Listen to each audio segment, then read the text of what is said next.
ಹಿಜಾಬ್ ವಿಷಯದಲ್ಲಿ ಹೈಕೋರ್ಟ್ ಮಧ್ಯಂತರ ಆದೇಶ ನೀಡಿರುವುದು ಪದವಿ ಪೂರ್ವ ಕಾಲೇಜಿಗೆ ಮಾತ್ರ ಅನ್ವಯವಾಗುತ್ತೆ.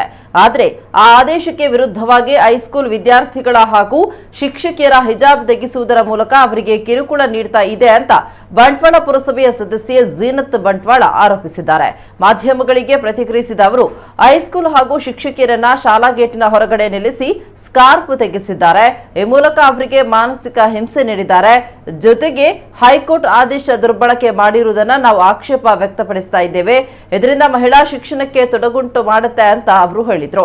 ಬಳಿಕ ಕರಾವಳಿ ಮಹಿಳಾ ಮಕ್ಕಳ ಹಕ್ಕುಗಳ ವೇದಿಕೆಯ ಸಂಚಾಲಕಿ ಆಶಿಕಾ ಮಾತನಾಡಿ, ಘಟನೆಯ ಬಗ್ಗೆ ಸರ್ಕಾರ ನಿರ್ಲಕ್ಷ್ಯ ವಹಿಸುತ್ತೆ. ಈ ಮಧ್ಯಂತರ ಆದೇಶವನ್ನ ಮತ್ತೆ ಪರಿಶೀಲಿಸಬೇಕು ಅಂತ ಹೈಕೋರ್ಟ್ಗೆ ಕೇಳಿಕೊಳ್ಳುತ್ತೇವೆ ಎಂದ ಅವರು, ಶಿರವಸ್ತ್ರ ಧರಿಸುವುದು ನಮ್ಮ ಸಾಂವಿಧಾನಿಕ ಹಕ್ಕು, ಸ್ಕಾರ್ಫ್ ಹಾಕಬಾರದೆಂದು ಹೇಳುವ ಹಕ್ಕು ಯಾರಿಗೂ ಇಲ್ಲ ಅಂತ ಹೇಳಿದರು. ಒಳಪಟ್ಟಿರುವಂತಹ ಸರ್ಕಾರಿ ಕಾಲೇಜುಗಳಾಗಿರ್ಬೋದು ಅಥವಾ ಯಾವುದೇ ಕಾಲೇಜುಗಳಾಗಿರ್ಬೋದು, ಪದವಿ ಪೂರ್ವ ಕಾಲೇಜುಗಳಿಗೆ ಕೆಲವು ಆದೇಶವನ್ನು ನೀಡ್ತದೆ.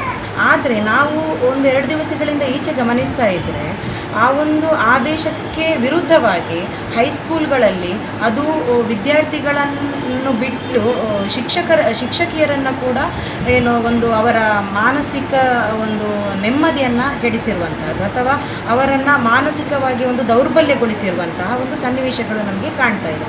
ಅವರನ್ನು ಗೇಟಿನ ಹೊರಗಡೆ ನಿಲ್ಲಿಸಿಕೊಂಡು ಒಂದು ಹಿಜಾಬನ್ನು ಒಂದು ಸ್ಕಾರ್ಫನ್ನು ತೆಗೆಸುವಂತಹದ್ದು, ಅಥವಾ ನಿನ್ನೆ ನಾವು ಗಮನಿಸಿದ್ದು ನಿಮಗೆಲ್ಲರಿಗೂ ಗೊತ್ತಿದೆ, ಒಂದು ಮಾಧ್ಯಮದ ಒಬ್ಬರು ಅವರನ್ನು ಅಟ್ಟಾಡಿಸಿಕೊಂಡು ಹೋಗಿ ಒಂದು ಫೋಟೋ, ಅವರಿಗೆ ಇಷ್ಟ ಇಲ್ಲ ಅಂತ ಗೊತ್ತಿದ್ರೂ ಕೂಡ ಅವರ ಹಿಂದೆ ಹೋಗಿರುವಂತಹದ್ದು, ಅಥವಾ ಯಥಾಸ್ಥಿತಿಯಲ್ಲಿ ಹಾಕಿಕೊಂಡು ಬರ್ತಾ ಇದ್ದಂತಹ ಕೆಲವೊಂದು ಕಾಲೇಜುಗಳಲ್ಲಿ ಈ ಒಂದು ಆದೇಶವನ್ನು ದುರ್ಬಳಕೆ ಮಾಡುವ ಒಂದು ನಿಟ್ಟಿನಲ್ಲಿ ದುರ್ಬಳಕೆ ಮಾಡಿಕೊಂಡು ಅದಕ್ಕೆ ತಡೆ ಹಿಡಿದಿರುವಂತಹದ್ದು. ಇದಕ್ಕೆ ನಾವು ಖಂಡಿತವಾಗಿ ಇದಕ್ಕೆ ಆಕ್ಷೇಪಣೆ ವ್ಯಕ್ತಪಡಿಸ್ತೇವೆ.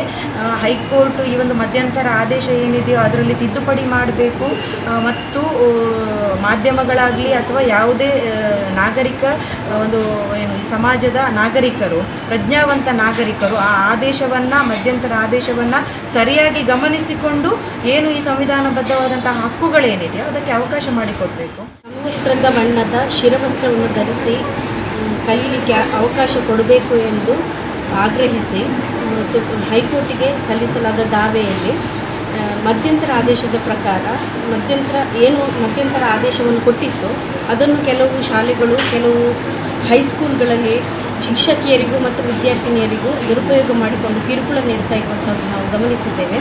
ಇದನ್ನು ಕರಾವಳಿ ಮಹಿಳಾ ಹಕ್ಕುಗಳ ಹೋರಾಟ ವೇದಿಕೆ ಇದು ತೀವ್ರವಾಗಿ ಖಂಡಿಸುತ್ತದೆ. ನಮಗೆ ಇದರಲ್ಲಿ ಕಾಣಲಿಕ್ಕೆ ಬಯಸುವುದೇನೆಂದರೆ, ಮಹಿಳಾ ಶಿಕ್ಷಣಕ್ಕೆ ಇದರಲ್ಲಿ ತೊಡಕುಂಟಾಗ್ತದೆ. ಇದನ್ನು ಮಹಿಳಾ ಶಿಕ್ಷಣವನ್ನು ಹತ್ತಿಕ್ಕುವ ಒಂದು ಷಡ್ಯಂತ್ರದ ಭಾಗವಾಗಿ ಇದು ನಡೀತಾ ಇದೆ. ಇದರ ಬಗ್ಗೆ ಸರ್ಕಾರ ಕೂಡ ನಿರ್ಲಕ್ಷ್ಯ ವಹಿಸ್ತಾ ಇದೆ, ಇದರ ಬಗ್ಗೆ ಕ್ರಮ ಕೈಗೊಳ್ತಾ ಇಲ್ಲ ಎಂದು ನಮಗೆ ಮೇಲ್ನೋಟಕ್ಕೆ ಕಂಡು ಬರ್ತಾ ಇದೆ. ಮಾತ್ರವಲ್ಲ, ಈ ಒಂದು ಮಧ್ಯಂತರ ಆದೇಶದ ಬಗ್ಗೆ ನಮಗೆ ಆಕ್ಷೇಪಣೆ ಇದೆ. ಇದರ ಬಗ್ಗೆ ಸೂಕ್ಷ್ಮವಾಗಿ ಇನ್ನೊಮ್ಮೆ ಪರಿಶೀಲಿಸಿ